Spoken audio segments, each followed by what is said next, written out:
I had a purpose before everybody had an opinion. The 0-2 pitch, swing and a miss, struck him out. You want Philly? Chase Utley, you are the man. You come out backyard and you try to start something, you always get your butt kicked. The prayers have been answered. How about those Eagles, baby? And Rio Muto can run for days. Can you feel what's about to happen on this field, man? A perfect game. Roy Halladay has thrown the second perfect game in Philadelphia Phillies history. All right, we are back here today with another Philly Talk episode. Might be a bit of a short one, just because there isn't really a whole lot to talk about. The way the Phillies have been playing, I don't know, it feels like I would just be constantly repeating myself, It kind of feels similar to the way I was covering the Eagles last season, where it was just like, it seemed like I was just voicing the same things over and over. This time it's a bit more positive. Obviously, on a losing streak right now, which could be a big talking point, but like it isn't something to be too worried about, at least in my eyes. But looking at some of the main points first, obviously, so they swept the Rangers the last time we talked. They were going to play that Ranger series, so they swept the Rangers, did pretty well for themselves in that series. The problem came with the series that followed, obviously in Colorado. And obviously we're in the middle of the Giants series right now as I record this. Not the best stuff, They lost 2 games to Colorado. They lost the series. They did get 1 win. But the rest of that Colorado series, they just didn't look the best, I'm never one to use excuses for my teams, I'm never one to go running to blame the refs, even when there's the opportunity to blame refs or umps. But that you got to bring it up. It's the thumbnail. Bryce Harper getting ejected was kind of baffling, in the first inning of all, and then some of the calls for both the Phillies and Colorado were kind of terrible. I was like, man, what is this strike zone for this game, Pretty awful stuff, at least from my opinion. But again, like I always say, it shouldn't come down to that stuff. It should always be on the players to do their best, and like play on top of their game. Same thing with the pitching staff. After that Texas series, a lot of the guys just weren't on their best stuff, Like Nola wasn't really on his best stuff. Ranger in the final Colorado game wasn't on his best stuff. Taijuan Walker yesterday wasn't on his best stuff. Let up 6 runs, 5 of them earned. Not really what you want to see, especially because they were getting the pitch counts very high up for Blake Snell, but they just couldn't capitalize. They made too many mistakes. But at the same time, like I was saying, I don't know, there's not really a whole lot to worry about, because like it's just a little slump that you just hope they get out of, especially because it's like they can't start slumping now when, like I've been saying, they got a big month ahead of them in June. But they got a lot ahead of them, and they can't just slump now. But again, it's obviously not what you want to see, but I don't know, like I just find it tough to really like provide input and analysis for this, because it's like it's just a small little bit in the long season, It's like, obviously we shouldn't be losing to the Rockies, but I don't know, like I just can't find it in me to be like upset, because it's like they're still playing really well. Obviously you have guys peaking and slumping, and you wish they could all just get on like the same consistency of like, let's just all start playing good. Obviously everyone wants their players to start playing good, but obviously that's not what happens. Obviously taking a look at how the guys are looking so far right now, I mean, no one's doing too bad. There's still Nick, who is really struggling, has a 198 batting average. Just hope you can see him get going because of his struggles. He's not even hitting a lot of doubles. A lot of times he's getting these hits. It's only really like a single. Schwarber got to 10 home runs. Yeah, not too much to talk about. Still waiting for Trey Turner to get back. He kind of had a setback, but with the way Edmundo Sosa has been playing, I hope that they, take their time and tell him to take his time recovering and try not to rush back. Edmundo Sosa has been doing really well for us, to the point where it's almost confusing as to why they've been subbing him out as of late in the late innings, where they'll go for a pinch hit, which, Cody Clemens has been doing pretty well too, but like sometimes it is a bit confusing when it's like, especially in games where like Sosa's hot or like Sosa, is one of the only guys like hitting or getting on base, and then they'll sub him out. It's a bit odd,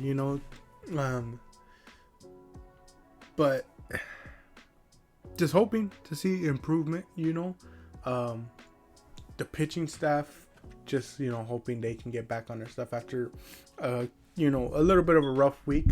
But still, I don't know, like this feels like a whole awkward video because I'm just struggling to like really talk. But like I said, it's tough to talk about the Phillies right now because it's like there isn't much to complain about. There isn't much to really ask for improvement on. Obviously they got to finish this San Francisco series. Then they got to take on St. Louis. I don't know. They mentioned they don't know if he's gonna be healthy, because I think he's on the injury report. But taking on the Brewers, potentially Rhys Hoskins returning home to the bank. They got the Mets for 2 games in London. Then they gotta face the Red Sox, then the Orioles. Bit of a crazy stretch there. Hoping to see, them back on their A game for that part of the stretch. And I also just don't want to see them taking their foot off the gas. Like they got a pretty big lead in their division. They should hold on to it. And I guess really the only thing you gotta look towards is like what could potentially be improved with this team. I've seen a couple of people start talking about trades, talking about potential like trades for especially like a bullpen addition, with the struggles of Gregory Soto and Seranthony Dominguez has been doing pretty well as of late, so it's mainly Soto who's kind of been struggling with a couple of rough outings. You're still waiting for Marte to get back, but who knows if he still throws his best stuff coming back from injury. And then obviously Nick's struggling, but you're not gonna really be able to move Nick, and plus you kind of just have to stick through and hope he gets out of this slump that he's been in, and I know if the team starts to struggle because of it, like you can't really sit back and wait any longer. But I think like that's the approach. Like I know we're about to get into June and I think we're already at like 50 or 60 games in the season, but it's like, I don't know, I still feel like it's at that point where like some things are too early to judge, but at the same time, as you inch closer towards that trade deadline, maybe you got to start thinking about things, especially as a team that is not only contending but wants to win it all. That like after 2 years of coming up short in the big game and losing in the NLCS, it's like this is a team that wants to win one, that wants to not only get back there but win it all. Maybe start looking for improvements, and so a lot of people have talked about potential closing options, potential outfield at bats. And at first I was like, man, the outfield's already kind of crowded when you have Marsh, Pache, Rojas, and Nick. Nick doesn't really get rotated out much. It's mainly Pache, Marsh, and Rojas that are always swapping out. Like why would you trade for another outfield bat, and where would you even slot him? But I guess when people come up with these sort of trades, in their mind, they're imagining that one of those guys would be getting shipped out, whether it be, God forbid, Brandon Marsh, or, a guy like Pache or Rojas or Nick, it's like one of those four is potentially getting shipped out to open that spot up, for if they bring in an outfield bat. And I've seen some interesting options, but like I don't know, maybe I'm just not as informed on other teams and the situations they're in. But I look at some of these players and I'm just like, why would a team trade this guy?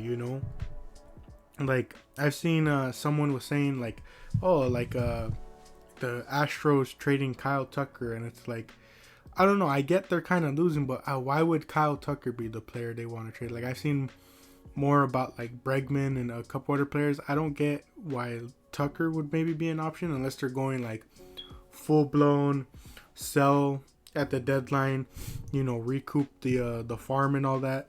A couple other ones, I've seen people say Kenley Jansen, which kind of makes sense. Last year of his contract, Boston probably wants to get him off the books, but I wouldn't see that as a real fit for Philadelphia. I don't know.